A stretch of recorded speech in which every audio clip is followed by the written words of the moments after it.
Olá, sejam todos bem-vindos a mais um Canoas Podcast. Hoje um podcast especial nesse 23 de outubro de 2025, quando a gente comemora 32 anos de uma das entidades mais atuantes e representativas aqui da nossa cidade de Canoas, que é o Simprocan, Sindicato dos Profissionais em Educação de Canoas. E eu recebo mais uma vez Simone Goulart, presidente do sindicato. Obrigado pela visita, Simone.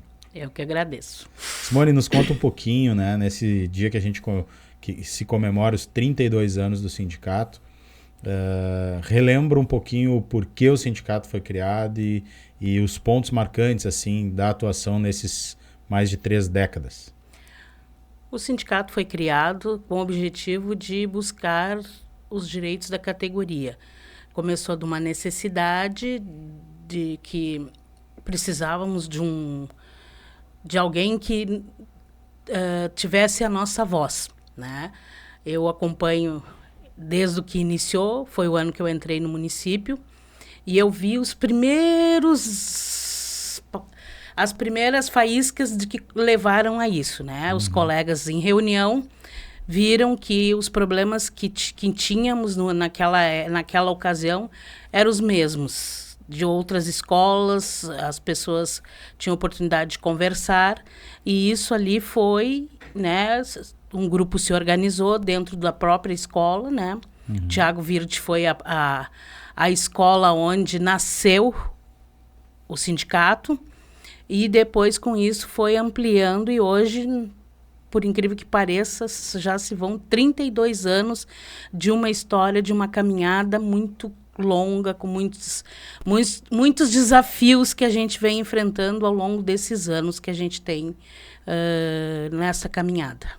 As pessoas, os mais novos principalmente, podem não entender muito como era o momento, né? Mas o contexto, 93, a gente tinha recém uma Constituição. A Constituição tinha 5 anos quando foi fundado o sindicato. Antes disso, nem tinha como ter sindicato, não era, né? Nós estamos falando de um processo anterior que era de ditadura, né? De regime militar. Então é ali no início dessa nova fase democrática que nasce o sindicato nesse momento, né? Sim, e é uma questão assim que a gente vem notando durante todos esses anos, as conquistas que a gente vem passando, que a gente vem enfrentando para ter, apesar de em 2017 ele começou uma campanha bem forte para acabar com os sindicatos, para acabar com a voz das pessoas que querem reivindicar aquilo que eles acham correto, né? Então, são esses detalhes aí que a gente vê o quanto é importante ter uma entidade que nos representa. Importante tu lembrar isso, porque, assim, quando a gente não tem, a gente sente muita falta, né? Então, quando não tinha, os trabalhadores sentiam a falta de ter essa representação. E daí muita gente entra no mercado de trabalho já tendo essa representação, com as lutas já avançadas. E, como tu bem lembrou, nos últimos 10 anos tem uma campanha muito grande para acabar com essa representação e, de certa forma, enfraqueceu muito, né? Com muitas políticas e mudanças em legislação, enfraqueceu muito a luta sindical. Mas quando os trabalhadores precisam, eles daí às vezes sentem essa falta, né? Como é que é a realidade hoje, assim, dessa luta sindical nacional, que eu sei que tu acompanha? Os sindicatos estão conseguindo ainda se manter na luta mesmo com toda essa campanha contrária? Não está sendo fácil, está bastante complicado, porque exatamente há uma campanha muito grande, né, sobre a retirada de direitos. O servidor, há uma questão que querem acabar com o servidor público. Há uma preocupação muito grande na nossa área de atuação, que é a educação, que havia uma previsão desse apagão da educação em 2040, mas a gente está preocupado que esse ano nós estamos vivenciando algo bem pontual e que talvez possa vir a acontecer muito antes. A nível nacional, a parte do Nordeste, basicamente, já tem muita terceirização em quase que todos os serviços dentro da educação, que é a área que a gente atua, né? Então, isso é preocupante. A nossa maior cidade do país, São Paulo, tem cidades que têm um alto índice de servidor contratado, não é mais, o concurso lá diminuiu bastante, e isso nos preocupa, né? Porque todos os municípios, estados precisam do servidor para dar continuidade. Há uma preocupação nesse sentido. Uhum. Porque os políticos, eles são passageiros, né? Na nossa cidade tem alguns ainda que se mantêm firmes ali a cada eleição. Mas o servidor público, ele dá uma continuidade ao nosso serviço e é necessário. O conhecimento é o que a gente está vendo que cada vez mais não tem um conhecimento tão amplo. Né? Nesses 32 anos, a nossa entidade começou bem basicazinha lá, simples. Aos poucos ela foi fazendo uma caminhada muito grande a respeito dessas questões, briga para que não sejam retirados os nossos direitos, mas às vezes a legislação maior é o que pesa e, infelizmente, os nossos políticos acabam se aproveitando e se utilizando de tudo que eles podem. Uhum. O que ele puder, o máximo que ele puder retirar, eles acabam fazendo. E isso é o que vem desmotivando que as pessoas queiram atuar nessa nossa área hoje, que está tão desafiadora. A gente tem que cuidar para não acontecer com a educação o que acontece hoje com a saúde pública, né? Onde a gente tem, e é muito claro a gente constatar que a terceirização é um grave problema na saúde pública, porque se a gente olhar Canoas, por exemplo, né?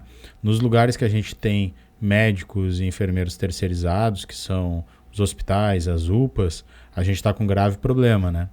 A gente está com um grave problema com as terceirizadas, discussão se pagou salário, se não pagou, e estamos com atendimento precarizado. E o lugar onde está ainda segurando as pontas na cidade é onde a Fundação Municipal de Saúde atua, que são nas unidades básicas de saúde, onde a gente tem os servidores de carreira, né?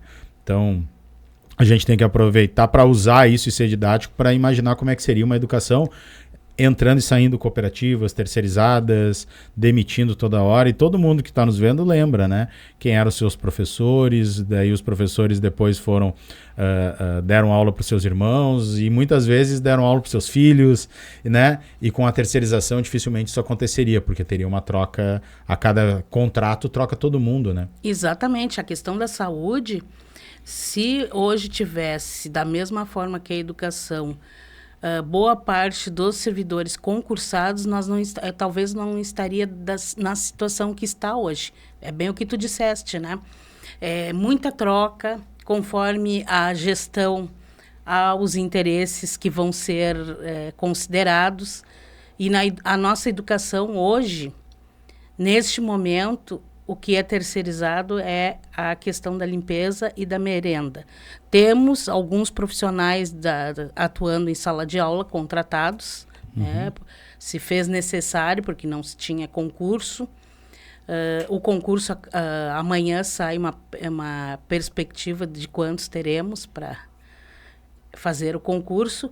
Então, essas questões aí, é primordial. Legal. Importante para a gente encaminhar, a ideia hoje aqui é marcar esse aniversário, né? Qual é o momento atual da carreira dos profissionais de educação e qual é o momento atual do sindicato? Como é que o sindicato chega nesses 32 anos? Quais são as suas bandeiras, as suas lutas? O que nesse momento está na pauta do Simprocan? Neste momento, a nossa preocupação maior é a falta de recursos humanos. Precisamos, há muitas situações acontecendo por causa da falta de recursos humanos. Muita demanda para pouca gente para atender, falta de estímulo também para que a gente está numa expectativa que esse mês talvez a gente ganhe o anúncio do Vale Alimentação tão prometido, né, que é uma coisa que talvez gere uma expectativa maior. A questão da inclusão é um ponto primordial para que a gente consiga que seja atendido. O sindicato tem apresentado uma sugestão que é preciso de uma união entre a educação, a saúde e a assistência social para que a gente consiga avançar para que a gente possa ofertar para as crianças uma educação melhor de qualidade, né? O sindicato hoje está, né? Temos sede própria, temos sede campestre, adquirimos várias coisas ao longo desses anos, tudo é do sindicato hoje, né? E a gente quer continuar a luta para quê? Há uma proposta de rever os planos de carreira, foi feita uma pesquisa agora com a categoria, com sugestões para que a gente possa rever alguns pontos nos planos de carreira que possa estimular que as pessoas queiram trabalhar no município de Canoas, né? O nosso município tem é o terceiro maior município do estado e sempre foi uma atração vir para cá. Mas nesse momento não é isso que está acontecendo. Perfeito. Então, Simone, quero te agradecer e parabenizar em teu nome todos os associados, sindicalizados aí do nosso Simprocan pelos seus 32 anos. Obrigada. Valeu, obrigado. Esse foi mais um Canoas Podcast especial pelos 32 anos do Simprocan. Aproveita que está passando por aqui, te inscreve no canal e compartilha o link deste episódio, desse bate-papo com todo mundo que precisa assistir e saber mais sobre isso. Valeu, até a próxima, tchau!